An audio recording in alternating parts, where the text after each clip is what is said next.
안녕하세요. 오늘도 살금의 시간 함께해서 감사합니다. 오늘 에스겔서 2장입니다.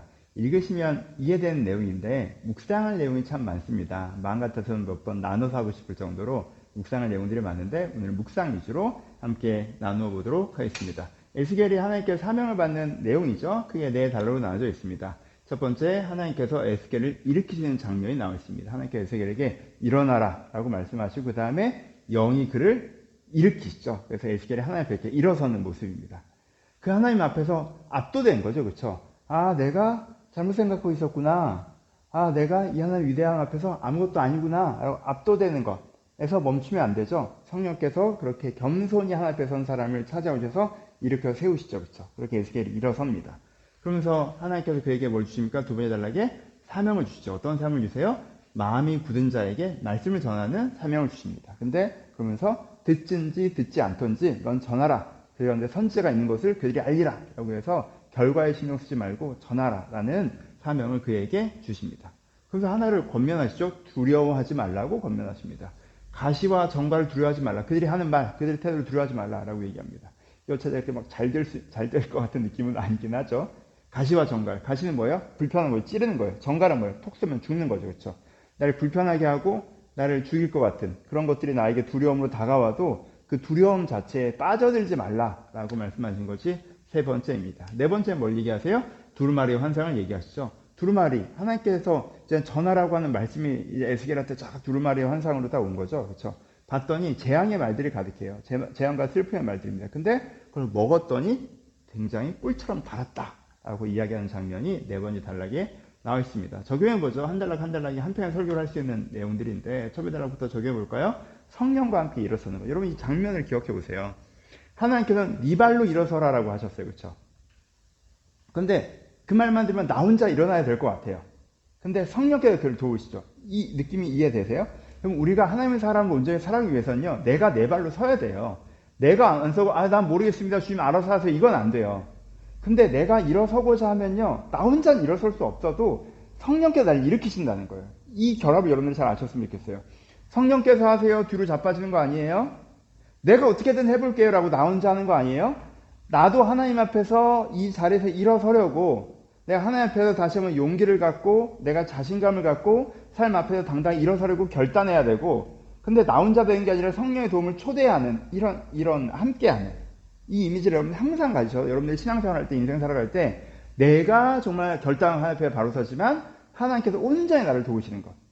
이 그림을 여러분들 가지셨으면 좋겠고, 너무 짧게 할게요.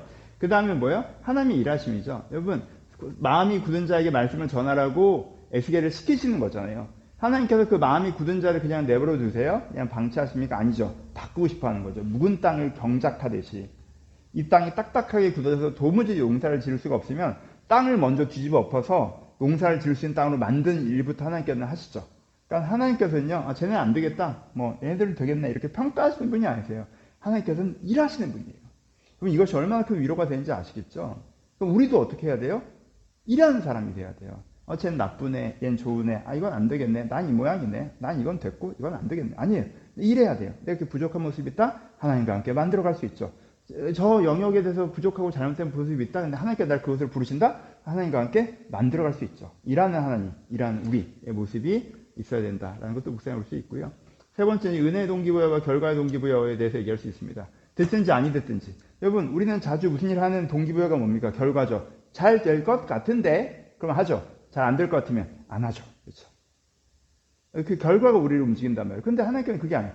그게 아니죠. 은혜의 동기부여. 그게 맞아. 내가 너를 시켰어. 그러니까 하자. 네가 이 말씀이 기뻐. 네 번째 나오는 것이지만 네가 저들이 안타까워. 그러니까 하자가 되는 거죠.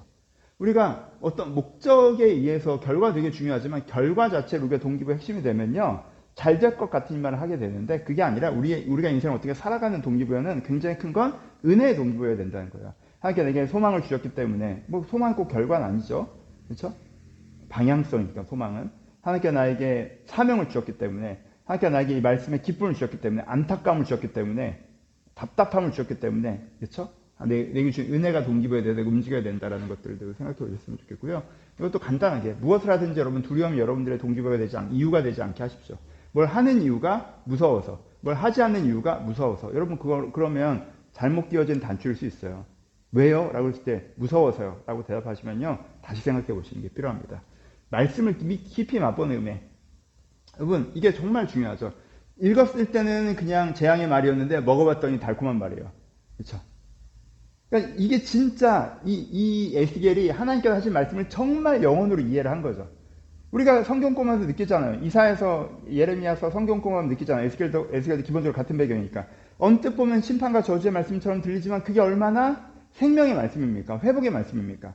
예레미야가 딱 봤을 때는 심판의 말씀이고 고난의 말씀이었지만 내가 먹어보니 달더라 라는 거죠. 그렇죠? 그러니까 우리가요, 말씀을요, 깊이 맛보시는 게 필요해요. 맛보아 안다라고 표현을 하잖아요. 그러니까 머리로 이해하고 논리적으로 해석하고 그거 말고 우리 내면에 스며들어서 진짜 정말 죄자유의 은혜에 대한 개념이 아니라 정말 죄자유가 일어나네.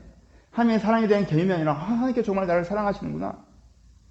회개에 대한 어미한 메시지가 아니라 정말 회개하면 나를 변화시키시는구나. 이렇게 맛보아하는 말이 길었어요. 하지만 이것들에 대한 소망을 여러분들이 가지셨으면 좋겠고, 전체적으로 이게 누구에 대한 말씀이에요? 사명자에 대한 말씀이죠.